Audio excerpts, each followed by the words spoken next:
Alexis here. Thanks for joining us, and Merry Christmas. Yes, I said it. Merry Christmas! And no, this is not a rerun of our December Bible Fellowship. We're just celebrating Christmas in July. We can't have Christmas without ornaments, garland, or even a present or two. Ooh, I want to open it. Since we're celebrating, how about a little game? Did you guys remember to keep the 25 plastic cups from last week? Because we're going to need them for this week's game. Get your 25 cups and a flat surface or table. How about a minute to win it game? For this game, all you'll need is a stack of 25 cups and a sock. Take the sock, roll it up like this. See? You've got a pretty nice softball here. Now, let's play. Down they fall. Here's how it works. First stack your 25 cups like this. You can make any shape. I think the taller, the better. Using your sock, you've got 25 seconds to knock all the plastic cups over. If you leave one standing up, you lose. Are you ready? Set the timer to 25 seconds. Go!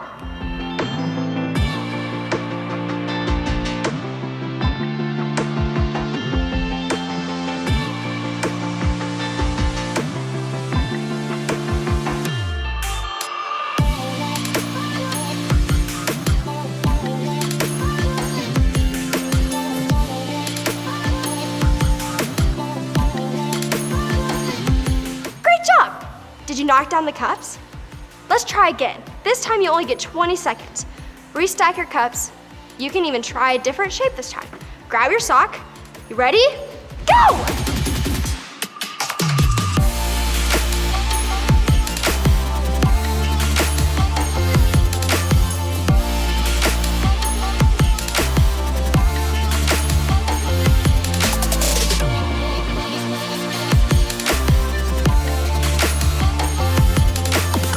Great job, everyone.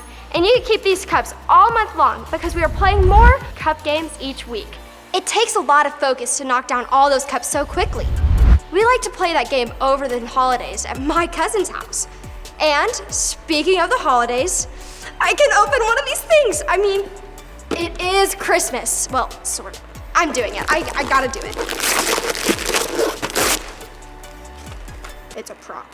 But I do know of a present we can have. Faith! All month we are learning about faith as we focus in Jesus. Sure, we can't see Jesus with our eyes, but we can put our faith in him because we know who he is and what he's done. When we put our focus on Jesus, we start to understand how good he is. We realize that we can trust him completely. That, my friends, is a gift. Now, our memory verse comes from Hebrews 11:1. Now faith is the substance of things hoped for, the evidence of things not seen. In this next video, we can see that verse put into action for one specific preteen.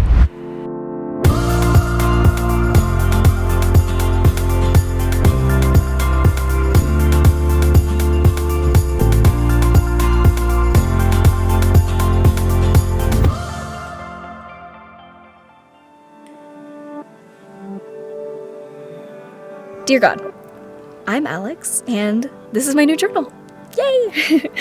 Well, maybe not so new. I got it for my birthday a couple months ago, but this is the first time I'm writing in it. Mom said it was to write down any time I saw you at work, and I haven't been able to see you until today. It's not that I haven't been looking for you.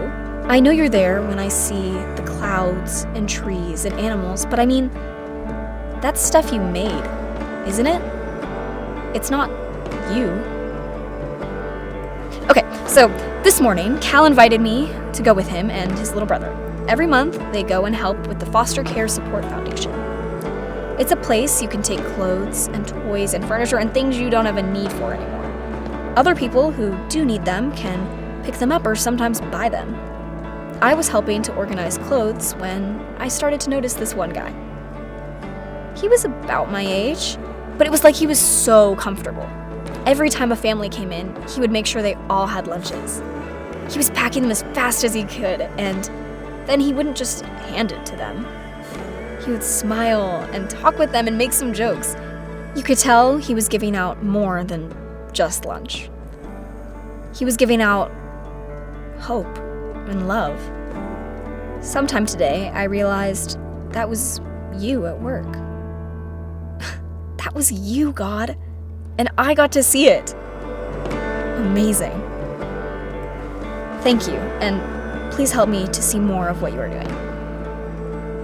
Love, Alex. Oh, P.S. I'll be writing to you more often now. Hello, preteens. Jonathan Inman here, and I have a question for you. Have you ever thought, what if something was off about our understanding of who God is? You see, this actually happened to Paul in Athens on one of his missionary journeys in the book of Acts. Does anybody know where to find Athens? You got it, in Greece. Athens was a very Greek city, even though it was part of the Roman Empire. The Athenians ate like Greeks, spoke like Greeks, and worshipped like Greeks. This may sound kind of weird. Let me explain. In the Bible, the nation of Israel, or the Israelites, or Jewish people worshipped one God only. That's all. And you know what that means? All means all, and that's all means.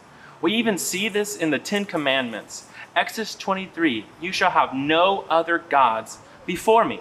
On the other hand, the Greeks had lots and lots of gods. They created temples and statues for these gods. They viewed these many gods as being responsible for a lot of different areas of our life. Like, for instance, when the sun came up and they wondered who was responsible for that, who should they thank, or who should they pray to or make sacrifice to when the sun was not shining? Let's use these sunglasses to represent the statue of the sun god. Or who would the Greeks thank for the food in the fields and on their table? Or who was responsible? Or who did you pray for in times of famine and when nothing would grow? Let's let this bag represent the god of the harvest. Or how about if you were going to travel the seas to trade goods in another city? Who would you pray for to give you safe passage across the seas? Again, this cat can represent the god over the seas. Are you getting the picture? We can let this Nerf war be the god of war, a heart for the god of love, this book for the god of wisdom, and this ukulele for the god of music. Here a god, there a god, everywhere a god. Statues like these were all over Greek cities to remind them about the gods who protected and provided for them. This distressed Paul. The city was full of idols. He said in Acts 17:22b, people of Athens, I see that in every way you are religious. Paul is basically saying that they love to worship, and it showed it everywhere. He goes on to say in Acts 17:23, for as I walked around and looked carefully at your objects of worship, I even found an altar with this inscription, to an unknown God. So you are ignorant of everything you worship, and this is what I'm going to proclaim to you. This is when the magic happens. You see, Paul saw this statue and was probably thinking, I see you have this statue to an unknown God. Let me introduce you to him. In Acts 17:24-25, Paul writes, the God who made the world and everything in it is the Lord of heaven and earth, and does not live in the temples built by human hands.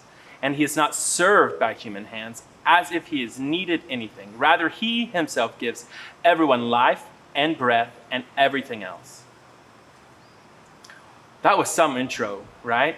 This God is not a God who you make or even think of. He's the one true God. This God is the maker God. He was the one that made everything. He does not live in a temple like the other Greek gods. Paul was saying that the unknown God is the exact opposite. The unknown God is the one who made them and gives them life and everything they need. Paul continued to make a point and told them that God was not made out of gold or silver or stone. He was not carved or chiseled by human hands. The greatest proof was when he told them about the flesh and the blood of Jesus, who died and was raised from the dead. We see in Acts 17:32, when they heard about the resurrection of the dead, some of them sneered, but others said, we want to hear you again and on this subject. You see, for some, Paul saying something raised from the dead was too much for them, but others kept wanting to hear more and actually put their faith into this unknown God. You see, this unknown God was not some forgotten God, but the one true God who died for them and for you on that cross. Don't you love how Paul used what was around him to help others know about Jesus? He used what the Greeks knew to introduce them to Jesus. You can do this too. Love sports or even art? Would it not be cool if these loves you had could help present an opportunity to tell others about Christ? Maybe you are not there yet, or maybe you are. The question, have you put your faith in Jesus and asked him to save you? Do you believe that Jesus is who he said he is and died on the cross for you and for me? This is the best decision you can ever make. If that is you, talk to Connor, talk to Matt, talk to your small group Zoom leader, talk to your parents. We would love to be able to tell you more about Jesus and why this is the best decision you can make. I have one more thought for you in closing. How can you help others know Jesus? In life, you're going to come across people who have a lot of different ideas about God, but some may be on point and others may not. The more that you get to know Jesus and learn God's word, you'll be ever be prepared to help them understand who God truly is. Have a great weekend, preteens, and we will see you next week. I've seen darkness shattered by light. I've seen joy break after the night. I wanna see it again. I've seen tragic and hopeless days turn to stories of amazing grace. I wanna see it again.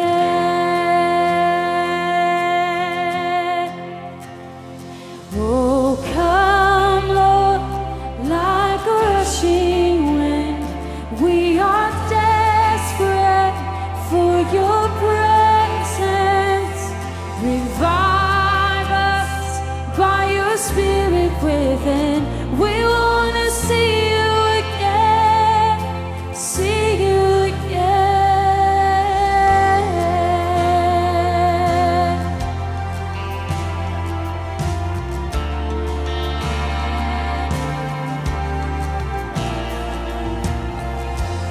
I've seen laughter conquer the tears. I've seen strength rise to persevere. I wanna see it again. I've seen bodies ruined and frail rise in power, completely healed. Oh, I wanna see it again.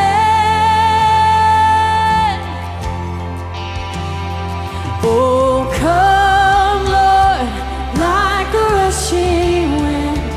We are desperate for your presence. Revive us by your spirit within. We wanna see you again, see you again. Oh, come, Lord, like a rushing wind. We are desperate for your presence. Revive us by your spirit within. We wanna see you again, see you again. Oh.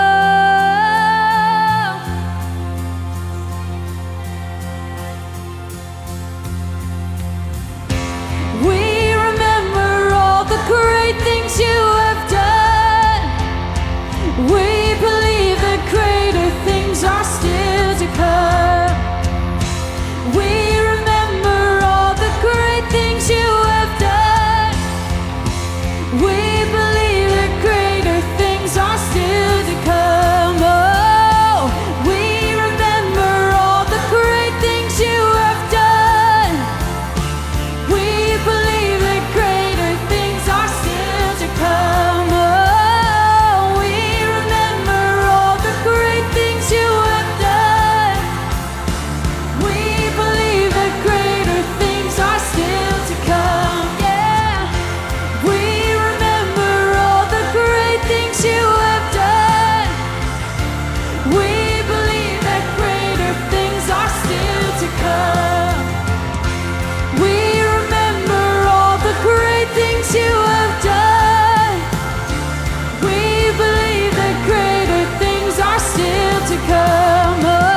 Revive us by your Spirit within. We want to see you again. We want to see you again. We want to see you again. We want to see